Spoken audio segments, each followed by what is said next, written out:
Tiago capítulo 5. Entre você, versículo 13 em diante, Tiago 5, 13 em diante. Entre vocês há alguém que está sofrendo, que ele ore.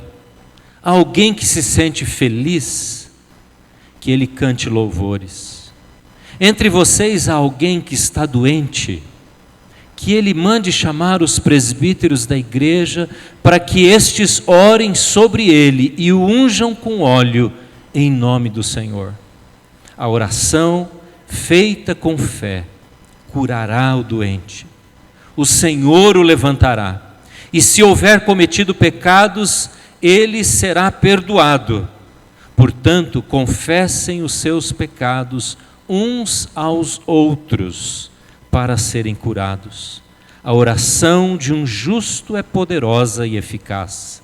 Elias era homem como nós. Ele orou fervorosamente para que não chovesse, e não choveu sobre a terra durante 3 anos e meio.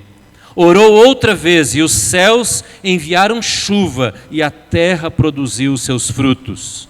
Meus irmãos, se algum de vocês se desviar da verdade, e alguém o trouxer de volta, lembrem-se disso: quem converte um pecador do erro do seu caminho, salvará a vida dessa pessoa e fará que muitíssimos pecados sejam perdoados. Abaixe sua cabeça, Pai. Nós lemos a Tua palavra, ela é viva, ela é poderosa. Nós queremos não apenas manter o livro aberto, a folha, a letra, mas queremos manter agora o nosso coração aberto. Senhor, talvez um texto que muitos aqui conhecem e praticam e já ouviram, mas Deus, a Tua palavra é viva para esta hora, e o Senhor sabe o que nós precisamos, a partir de mim mesmo e cada pessoa que está aqui. Portanto, ó Deus, nós te pedimos que a Tua palavra, que é viva, se torne agora um instrumento nas Tuas mãos para transformação do nosso viver, para gerar fé em nossa vida e gerar obediência, Senhor, no nosso relacionamento com o Senhor e uns com os outros. É o que nós te pedimos, na dependência do Espírito Santo, em nome de Jesus. Amém. Amém. Irmãos, quando a gente nós decidimos pregar aqui a carta de Tiago toda, quando um pastor, uma igreja, no nosso caso uma equipe pastoral, toma essa decisão, é muito bom, sabe por quê? A gente tem que passar por alguns textos que talvez, na maioria das vezes, nós pularíamos. Faz 33 anos que eu sou pastor, eu não me lembro de ter pregado nenhuma vez nesse texto que eu acabo de ler. 33 anos. Talvez você nunca tenha ouvido uma meditação e um sermão nesse texto. E eu fiquei encantado, eu fiquei maravilhado, meu coração está cheio desse texto, e eu acho que eu não vou conseguir, pelo avançar da hora, comunicar e falar tudo para vocês, o que eu tenho aprendido e o que Deus tem me falado nesse texto pequeno de Tiago. Nós estamos terminando a exposição de Tiago, e esse texto é como que um coroamento. E o título que eu quero dar para esse texto hoje, talvez continuando domingo que vem, vamos ver aqui os minutos que eu tenho ainda, é porque eu preciso da igreja. Você pode repetir essa frase comigo? Porque eu preciso da igreja. É uma pergunta. Mas ao mesmo tempo eu estou aqui fazendo uma declaração. Eu preciso da igreja. É o que Tiago está nos dizendo aqui, apesar desta frase não aparecer em nenhum momento nesse texto. Mas o que Tiago está dizendo no final da carta é que não há como viver a vida cristã, essa vida proposta por ele desde o capítulo 1, e nós vimos vários assuntos, sem estarmos envolvidos, inseridos numa igreja local, numa comunidade de crentes em Jesus. Não há como. E eu quero dizer uma coisa a você: você precisa da igreja. Sabe de uma coisa? A gente tem ouvido muitas vezes, talvez você já ouviu e já falou isso. Você vai para uma pessoa que você quer ver envolvida na igreja, presente na igreja, e você diz assim: olha, a igreja precisa tanto de você. Você já ouviu isso? Quem já ouviu isso? A igreja precisa, vamos lá, gente, nós precisamos nos envolver. A gente precisa doar o nosso talento, nós vamos contribuir, nós precisamos participar. A igreja precisa da gente. Quem concorda com isso? Levante a mão. Não é pegadinha, não. É verdade. Mas talvez você nunca tenha pensado o oposto disso. Que na verdade, no fundo mesmo, sou eu que preciso da igreja. E não a igreja que precisa de mim. E é isso que eu quero dizer a você hoje. A igreja não precisa tanto de você e de mim, como nós precisamos da igreja, como eu preciso dela. Sabe por quê? Que eu provo isso rapidamente? Essa igreja vai completar agora no final do mês 87 anos. Você só está com esse ar-condicionado caindo, ventinho fresco, espero que você esteja gostando, na sua cabeça, porque alguém lá atrás pagou por ele. Esse templo só nos abriga porque alguém pagou por ele. Alguém construiu isso aqui. Alguém comprou esse terreno. Os mais velhos conhecem as histórias de 87 anos atrás. Esta igreja vai completar no final deste mês. Mas sabe de uma coisa? As pessoas que fizeram isso, que adquiriram esse terreno, passaram e foram embora. Talvez você não conheça o nome de um sequer que tenha feito isso lá no passado. A igreja permanece e nós passamos, não é assim mesmo? Esta é a verdade. Mas enquanto nós estamos inseridos e tendo a oportunidade, o privilégio de viver nela, nós desesperadamente precisamos da igreja para viver a nossa fé, para honrar a Deus e para ser o que Deus quer que nós sejamos aqui no meio da igreja. Então, ao invés de ficar pensando nesta visão de que a igreja precisa de você, pense que você precisa de uma igreja. Talvez a sua igreja nem seja esta. Você que é visitante, muito bem-vindo. Talvez você partilhe a sua fé em Jesus em uma outra igreja. A sua igreja precisa de você. Mas você precisa muito mais dela. E eu quero dizer isso a você nesta noite. Você precisa da igreja. E o fato é que aquilo que necessitamos, que precisamos, nem sempre vivemos e tratamos do jeito que deveria ser. Eu quero compartilhar com você hoje, talvez só 2 razões que explicam para nós por que é que eu preciso da igreja. Tentam responder essa pergunta. Por que que eu preciso da igreja? Por que que você precisa da igreja? Ah, mas eu não sei se eu creio em Jesus. Você precisa ir para uma igreja também. Ah, eu não sei se eu tenho certeza da minha fé. Você precisa ir para uma igreja. Você precisa viver a experiência de uma comunidade de crentes, de discípulos de Jesus, de cristãos que vivem em torno da palavra de Deus. E sabe por quê? Está aqui a primeira razão que eu quero colocar para você. Eu espero dar ótimas razões. Afinal de contas, elas estão no texto que nós temos aí à nossa frente. A primeira razão, sabe qual é? Porque a igreja me torna mais humano.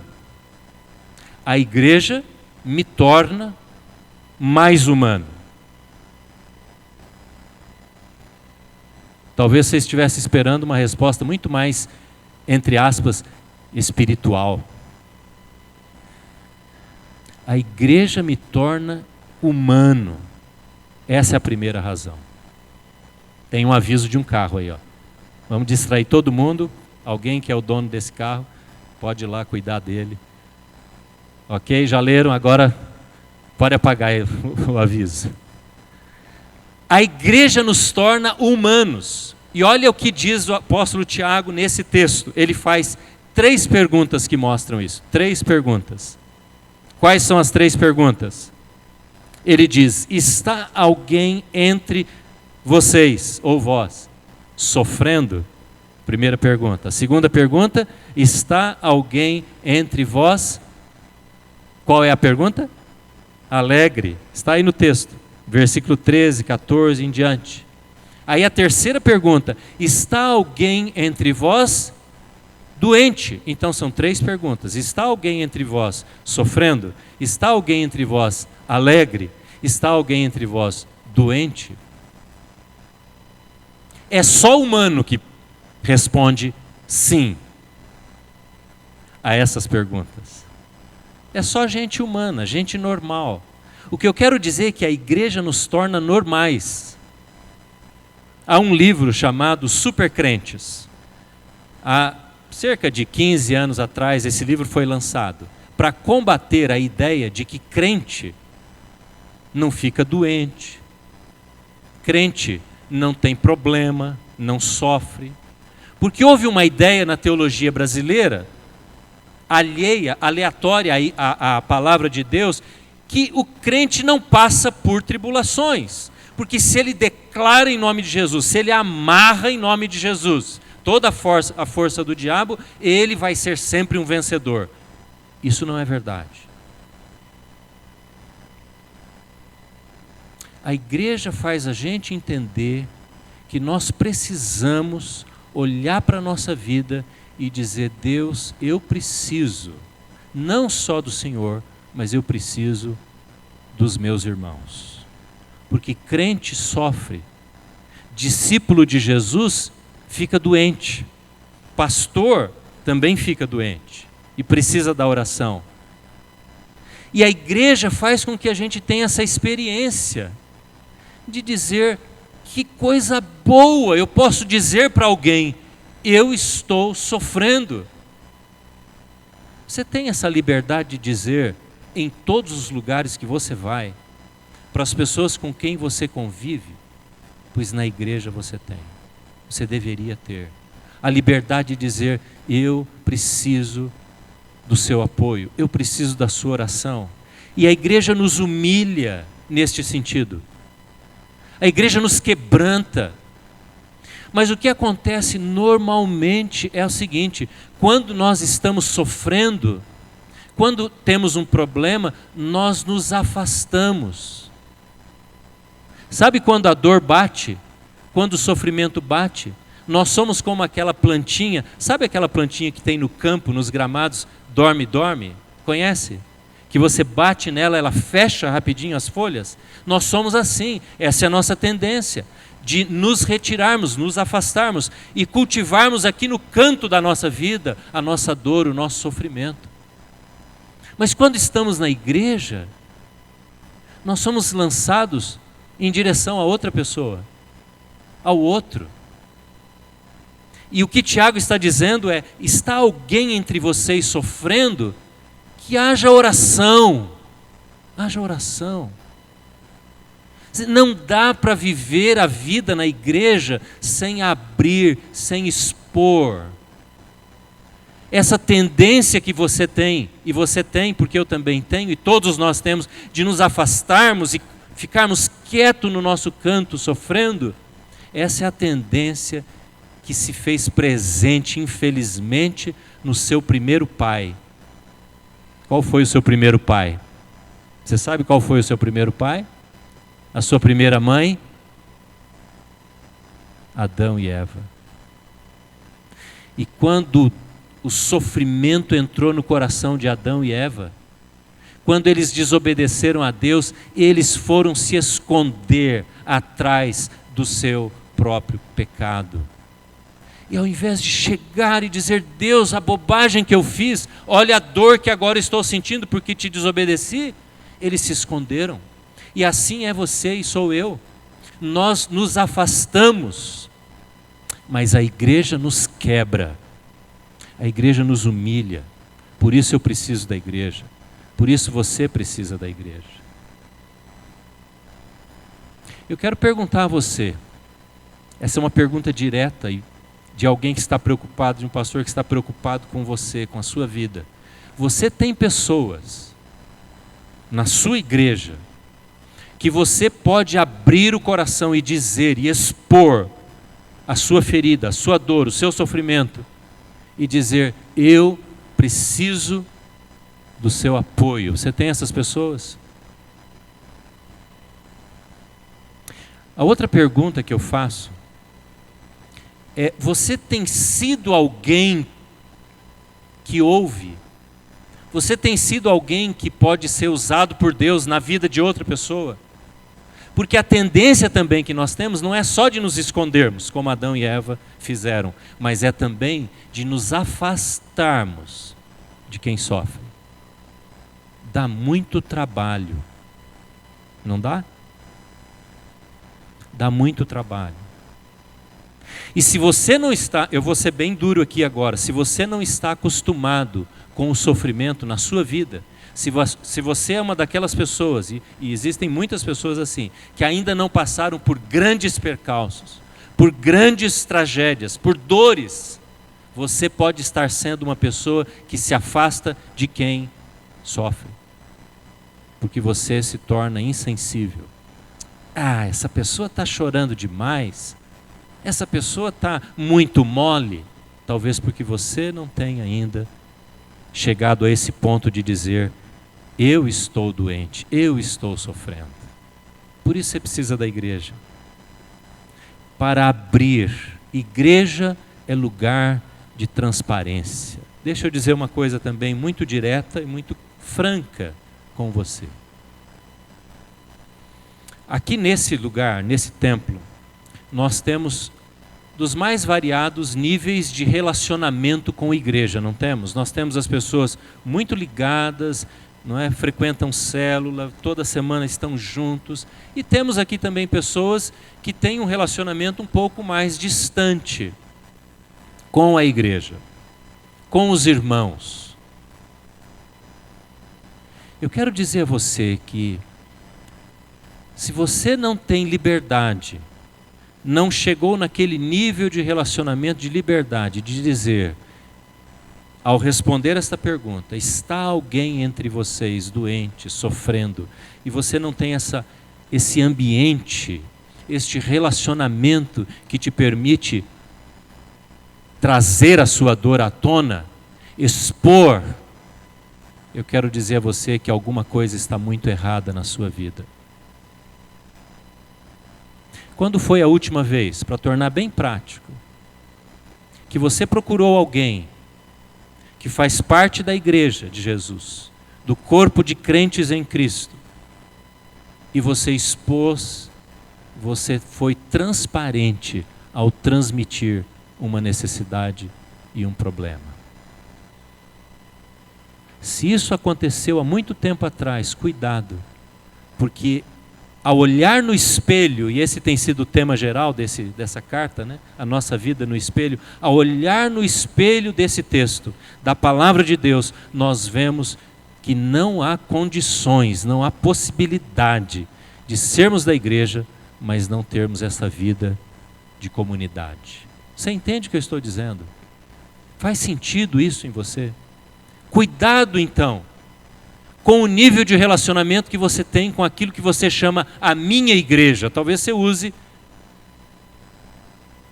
essa palavra, essa expressão. A minha igreja é a igreja presbiteriana independente central. Mas qual é o tipo de relacionamento que você tem com pessoas aqui dentro? Está alguém entre vocês doente? Está alguém entre vocês sofrendo? E a pergunta que está no meio dessas duas é: está alguém entre vocês alegre? Porque há momento de festa, há momento de alegria, é o momento de compartilhar a vitória, não é? Aqui não tem super crentes que precisam encobrir a sua dor, o seu sofrimento, a sua necessidade, mas também aqui não há pessoas derrotadas o tempo todo. Há momentos de vitória e a gente tem que cantar alegria e compartilhar a bênção. Nós estamos vivendo dias de vestibular. Quem tem filho fazendo vestibular aqui? Levante a mão. Tem alguns aí, né? Os jovens fazendo vestibular. Quem está aí fazendo vestibular esses dias? Ok. Como é que é quando um pai, uma mãe, recebe a notícia da amiga, ou fica sabendo do amigo lá, que o filho deles passou no vestibular, mas o deles não, o seu filho não. Aí vem Tiago e diz: está alguém entre vocês alegre? Cante louvores. É difícil, não é? Quando você vê que a conquista, a bênção, a alegria caiu na casa do outro e não na sua. A igreja nos humilha, não é verdade? Porque aí no mundo, na sociedade, na vida, você é convidado para fazer a sua luta pessoal. Cada um tem que lutar a sua luta, cada um para si, não é aquela competição, e você tem que ser bom naquilo que você faz, e você tem que ter a sua vitória, e se capacitar, e estudar, e lutar, tem que ser bom mesmo. Mas quando a gente chega na igreja, a gente pode ser transparente, e deve ser sincero. E quando alguém se alegra, a gente tem a capacidade de, com humildade, dizer: eu não consegui, mas eu me alegro porque o meu irmão, aquela família, conseguiu. Deus os abençoe. Amém? E não ficar olhando com aquele sentimento de: puxa, eu queria estar naquele lugar, eu queria ter conquistado. Isso não é igreja. Essa não é a atitude de um discípulo de Jesus. Quando a gente olha para o espelho da palavra de Deus, não é esse sentimento, essa atitude que deve brotar no nosso coração. Essa igreja chamada dos supercrentes, que só conquistam e só têm vitória e expulsam todo o mal da sua vida, é uma igreja difícil, sabe por quê? Porque causa mal, desanima quem vive dificuldades. Você compartilha uma dificuldade, a pessoa nem ouve a sua dificuldade, e ela já está dizendo: olha, mas basta você ter fé, porque você vai vencer. Mas tem ouvidos para ouvir? Tiago está dizendo: alguém está sofrendo, ore, ouça, reflita, acolha, abrace. E depois encoraje. Mas a igreja dos supercrentes não permite que a dor, o sofrimento seja experimentado. Tem que ser colocado lá embaixo. É a negação da relação com Deus. E aí a pessoa diz: puxa, tem algo errado na minha vida, porque eu não consigo ser um supercrente. Eu não consigo ter essa atitude de vitória o tempo todo. Porque na minha vida as coisas... O que está acontecendo comigo? Eu não consigo ser um bom pai como ele diz que é. Eu não consigo ser uma pessoa que tem tanta fé como aquela pessoa diz que tem. Eu não consigo repreender todo o mal da minha vida, porque eu estou vivendo uma situação difícil. Isso gera desânimo, e nós não queremos ser uma igreja de pessoas desanimadas. Queremos ser uma igreja de gente que abraça, acolhe e ouve e ora junto uns com os outros. Amém, irmãos? Essa é uma igreja saudável, é a igreja que desejamos. É bom que esteja falando isso no final do ano, porque a gente está falando um pouco também da igreja que nós queremos ser, né? Da visão que nós temos para a nossa igreja, para essa comunidade no ano que vem. Olhar para a igreja onde há espaço para nos tornarmos simplesmente humanos e necessitados uns dos outros.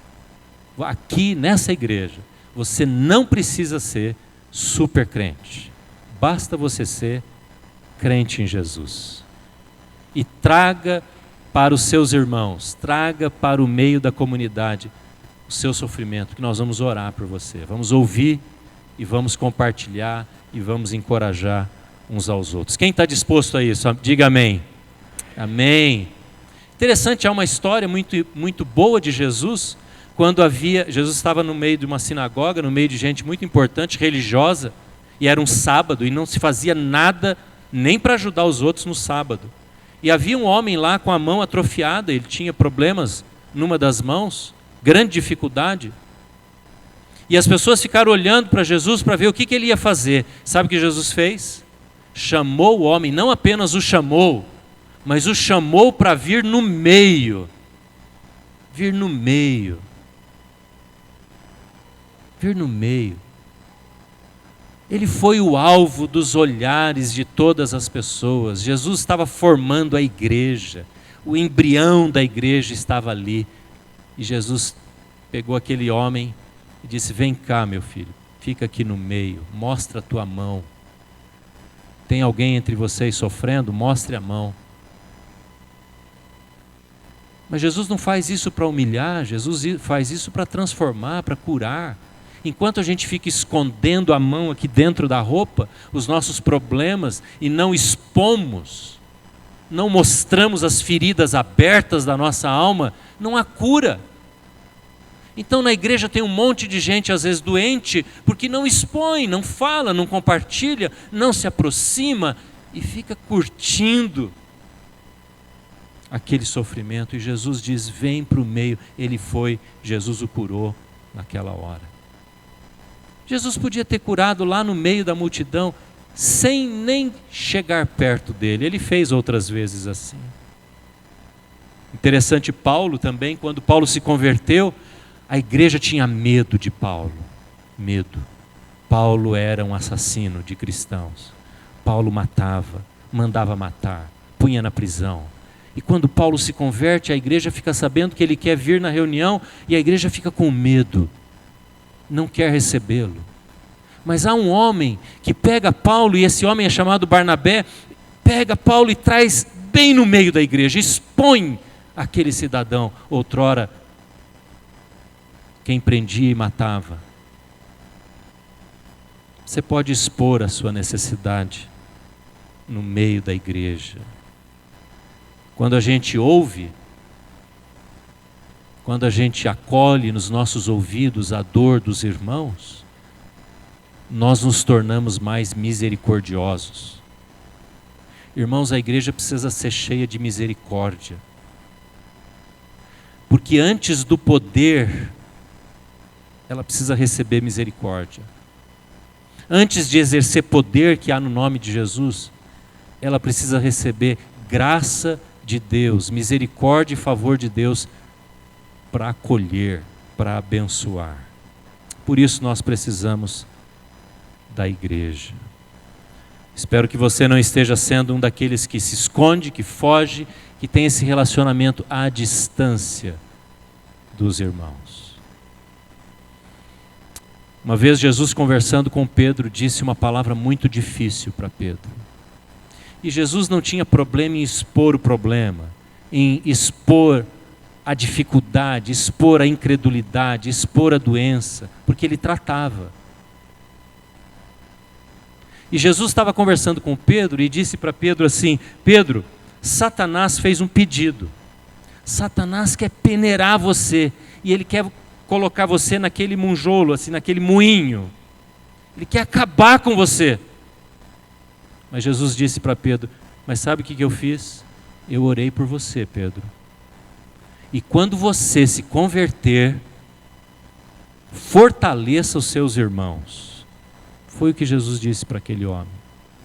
E eu fiquei pensando, uma das vezes que Pedro certamente viveu essa quebra, essa vergonha, quando ele foi esmiuçado, esmigalhado, e caiu na tentação de Satanás, foi quando ele traiu Jesus. Foi quando ele disse: não conheço esse sujeito chamado Jesus, não é? Mas quando ele vem chorando depois disso, amargamente ou em arrependimento, ele chora perante Deus e se arrepende. Pedro sai daquela experiência pronto e com muito mais cheio de misericórdia. Não aquele Pedro que disse: eu corto a orelha desse aqui, e foi lá e cortou. Violento, impaciente, durão, cria vergonha, levanta. Agora ele está pronto para acalmar, para abençoar e para ajudar. Sabe por quê? Porque ele passou pela prova, ele passou pela dificuldade. Então, por que eu preciso da igreja? Porque ela me torna humano. Ela nos humilha. Porque nós somos capazes de ouvir e somos desafiados a falar das nossas dores. Está alguém entre vocês. Em segundo lugar, e eu vou parar aqui depois de apresentar essa segunda razão aqui, é porque a igreja me ajuda na oração. A igreja se faz necessária para mim, porque eu preciso aprender sobre oração. E o melhor lugar para aprender sobre oração é na igreja de Jesus. Então eu preciso da igreja porque ela me ajuda na oração. No versículo 13, olha quantas vezes tem oração. Pega a sua Bíblia, olha aí. Faça a oração, versículo 13. Versículo 14, a oração dos presbíteros. Vou falar isso outro dia, quem sabe domingo que vem. Versículo 15, a oração da fé. 16, orem uns pelos outros. Versículo 17, cita Elias, que orou para não chover. E depois no 18, cita Elias, que orou para chover. E aí choveu. Oração está do começo ao fim desse texto. Sabe por quê? Porque nós temos que entender que a igreja nos ajuda a orar. Irmão, se não há nada mais para aprender na igreja, há uma coisa necessária para mim e para você: aprender a orar. Quem aqui, eu quero fazer uma pesquisa, quem aqui aprendeu a orar na igreja, com a presença, o apoio, às vezes até ouvindo a oração dos irmãos? Quem é que se utilizou da convivência para aprender a orar? Levante a mão. Ótimo. Talvez você tenha aprendido antes da igreja na sua casa, né? Que bom. Mas a grande maioria das pessoas aprende a orar na igreja. Porque muitos de nós aqui viemos de lares onde havia repetição, onde havia reza, repetição de oração sem sentido, que não sai às vezes do coração, mas sai apenas da mente, da memória. Às vezes alguns saíram daqui ou vieram para cá de lares onde absolutamente não havia oração. Lares pagãos, lares ateus, apesar de às vezes se identificarem com uma religião. Mas oração, na maioria das vezes, se aprende na igreja. É na igreja. Então eu preciso aprender a orar. A igreja é lugar onde se aprende oração. Tem um cântico aqui que cantamos que diz: eu creio no poder da oração. Eu creio no poder da oração. É o que Tiago está nos dizendo. E por isso nós somos chamados a orar. E fala aqui, nós vamos ver isso outro dia, a oração com óleo. Esses dias nós oramos no conselho pelo pastor William e ungimos com óleo na reunião dos presbíteros. E fala mesmo, quando há alguém doente, chame os presbíteros, façam oração, unja com óleo. E eu quero compartilhar isso um outro dia.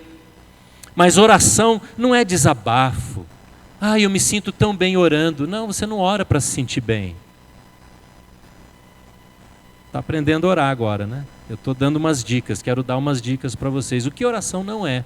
Oração não é para desabafo, para se sentir bem, como uma autoajuda, uma declaração boa para se fazer de manhã quando eu acordo. Porque Deus está sobre mim e eu serei vencedor. Isso não é oração. Oração não é terapia espiritual, oração não é barganha com Deus. Eu preciso orar hoje, porque hoje eu tenho muita coisa para fazer, muitos problemas para resolver, preciso orar hoje de manhã. Não. Oração não é para mover Deus. Nossa, eu preciso carregar Deus para esse meu lado aqui, para resolver esse problema aqui. Então eu puxo ele para cá em oração. Não. Oração é relacionamento com o Senhor. É para conhecer Deus. É para expor a nossa vida e conhecer o que Ele tem para nós mesmos. Irmãos, eu tenho me alegrado muito nesses últimos tempos agora, talvez esse ano, de ver que aqui na nossa igreja tem havido um movimento espontâneo de oração. Interessante, aconteceu essa semana. Os irmãos têm ouvido aí que o nosso irmão João Ortigosa, nosso violeiro, né? Um dos violeiros da igreja está no hospital, teve uma queda, sofreu um problema sério na sua coluna. Foi operado 2 vezes essa semana. Está bem, está melhorando hoje. E surgiu espontaneamente um movimento entre os homens, de jejum e oração. Eu falei, que coisa boa, não tem que ninguém ficar pedindo para orar. Alguém diz, irmãos, vamos orar? E surge o WhatsApp para lá e para cá, vamos orar. Eu nem sei quantos oraram, mas eu sei que vários oraram e jejuaram espontaneamente. Tem surgido movimentos de oração entre adolescentes e jovens desta igreja, entre mulheres, entre homens. Movimentos de oração nas células que fazem vigílias de oração, vigílias na igreja. Espontaneamente, é isso que tem me alegrado. Não tem que alguém ficar puxando para orar. Nós precisamos crescer nisso, nessa dinâmica. E eu tenho dito, e agora eu quero talvez apresentar, colocar uma visão da igreja sobre o ministério da intercessão ou da oração. Por muito tempo, eu pensei também que ministério da intercessão numa igreja era um grupo de pessoas que Deus havia chamado para orar. Então, estas pessoas eram como que os responsáveis por carregar a igreja sobre os seus ombros espirituais e orar e interceder pela igreja. Mas graças a Deus eu tenho entendido diferente, porque oração não é dom.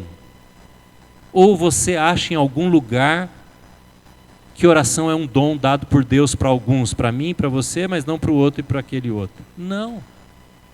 Oração é um chamado de Deus para todo discípulo, para todo crente, todo cristão. Então, o ministério da oração na igreja não é um grupo especializado para orar. Então, aquele grupo vai orar. Não. Oração, todos nós aprendemos. Porque nós somos parte da igreja. O que é um ministério da oração numa igreja? O ministério de oração numa igreja é um grupo de pessoas que vai orientar, que vai mobilizar, quem sabe que vai dar temas, assuntos, direção, que vai chamar a igreja para aquilo que é dela toda e não de algumas pessoas. Então o ministério da oração numa igreja não ora apenas. O ministério da oração ou de intercessão numa igreja ajuda a igreja toda, ensina a igreja toda, desperta toda a igreja para orar. Porque essa é uma tarefa de todo crente em Jesus. Como é que está a sua vida de oração? Como é que está a sua vida de oração?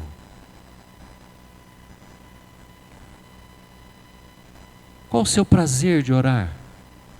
Eu tenho dito, Deus, eu não quero orar para pedir, eu quero orar para estar na tua presença, para conhecer o teu coração e para ser conhecido pelo Senhor. Você precisa da igreja, porque é na igreja, é na convivência com os irmãos que nós aprendemos sobre oração. E eu termino lembrando de um momento, e talvez você vai lembrar agora, qual foi o momento mais difícil na vida de Jesus. O momento mais difícil na vida de Jesus, ele ensinou esses dois valores. Ele ensinou sobre oração e ele ensinou que ele era humano e pôde abrir o coração. Qual foi o momento mais difícil na vida de Jesus na história dos evangelhos? Antes da morte. Foi o encontro dele com os discípulos num jardim chamado Getsêmani. Esse foi o momento mais tenso, mais difícil, mais escuro,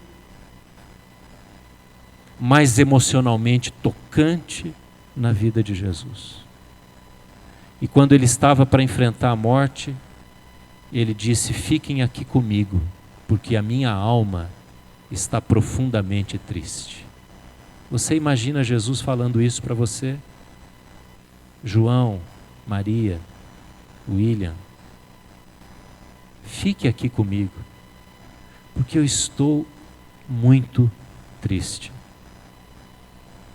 Você é capaz de dizer isso para alguém? Se Jesus foi capaz de fazer essa afirmação para aqueles homens que eram tão falhos, Você é capaz de dizer isso para alguém?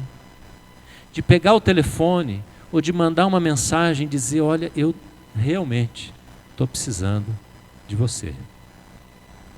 Talvez você seja tentado a dizer: a pessoa está muito ocupada.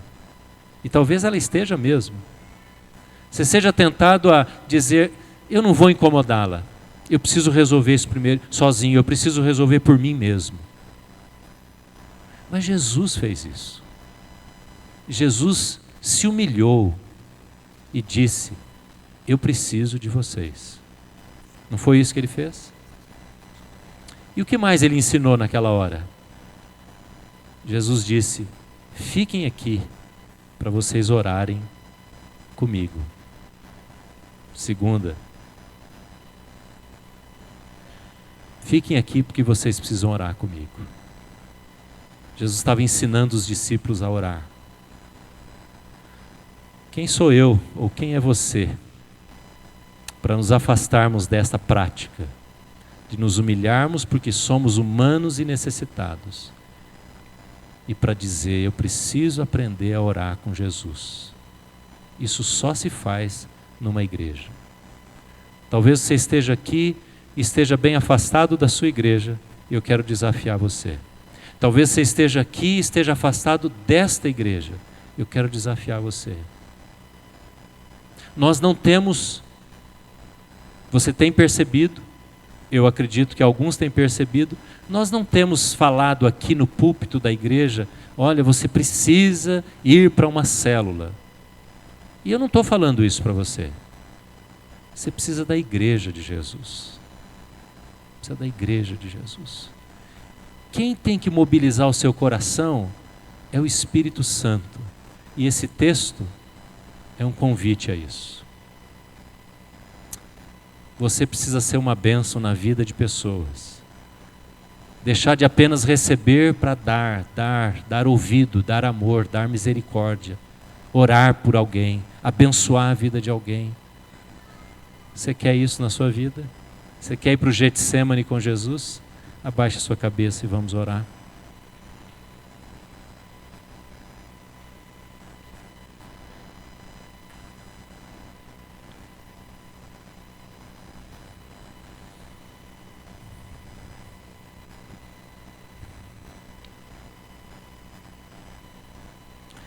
Esta é a sua igreja. E eu digo isso para todas as pessoas que regularmente estão aqui. Talvez nem sejam membros ainda. Essa igreja não quer você super, quer você apenas humano. Discípulo de Jesus. Que quer abrir o coração e que quer se envolver e quer ser abençoado e abençoar. Essa igreja não quer gerar culpa quando você tiver que falar: eu estou em grande dificuldade. Você pode fazer isso.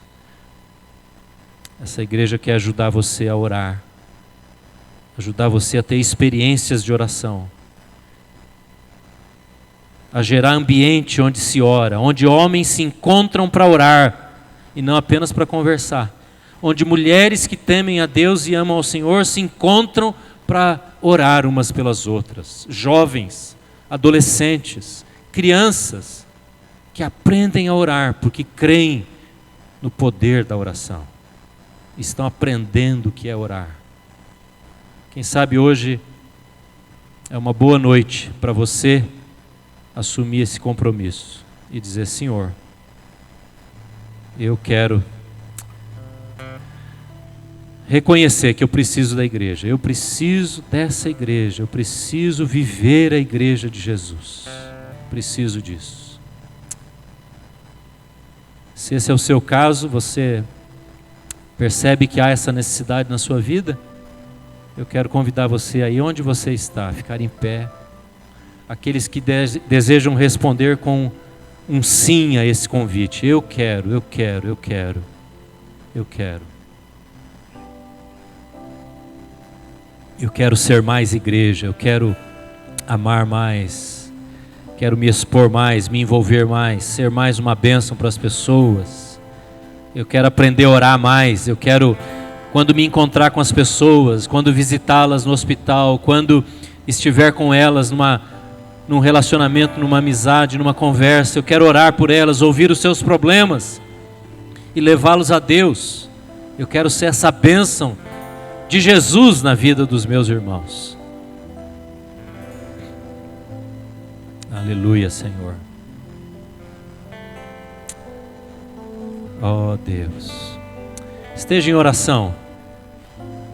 Nós vamos ouvir em pé, aí onde você está, uma vez, um cântico. Enquanto você ouvir, ore e diga: Deus, faz isso na minha vida. Faça essa oração. Quebranta, Senhor, meu coração. Transforma-me conforme a tua palavra. Oh Deus, E enche-me até que em mim se ache só a ti. Então usa-me, Senhor. Usa-me como um farol que brilha à noite, como ponte sobre as águas, como abrigo no deserto, como flecha que acerta o alvo. Eu quero ser usado da maneira que te agrade, em qualquer hora e em qualquer lugar. Eis aqui a minha vida, usa-me, Senhor, usa-me. vamos cantar juntos? Sonda-me, Senhor, e me conheces. Quebranta o meu coração. Transforma-me conforme a tua palavra. Enche-me até que em mim se ache só a ti. Então usa-me, Senhor. Usa-me como um farol que brilha à noite, como ponte sobre as águas, como abrigo no deserto, como flecha que acerta o alvo. Eu quero ser usado da maneira que te agrade, em qualquer hora e em qualquer lugar. Eis aqui a minha vida, usa-me, Senhor. Deus, nós queremos orar agora e expomos a nossa vida à luz da tua palavra, à luz do teu Espírito, ó Deus. Deus, nós queremos ser iluminados por ti e aprender, viver como igreja do Senhor. Eu quero orar por cada pessoa que nesta noite tem tomado uma decisão de viver a experiência da comunidade, dos irmãos de Jesus, dos discípulos de Cristo. E eu quero pedir a Deus que o Senhor use cada vida, cada pessoa. Deus, que onde estas pessoas estiverem, além de serem uma bênção para ouvir e abençoar, Deus, essas pessoas possam também viver na dependência dos seus irmãos em Cristo. Deus, eu peço que o Senhor gere no meio da nossa igreja esse ambiente de amor, para que quem quer que esteja sofrendo possa ter alguém que ouça, que aconselhe, que ore, que abençoe. Deus, nós nos colocamos nas tuas mãos agora. Faz essa obra, Senhor, no nosso meio. Prepara-nos, ó Deus, como igreja para receber as dezenas e as centenas, pessoas que precisam conhecer o teu amor e vão conhecê-lo através das nossas vidas. Mesmo nesta semana, ó Deus, quando saímos daqui, derrama sobre nós uma unção especial para vivermos como igreja, onde quer que estejamos, em nome de Jesus.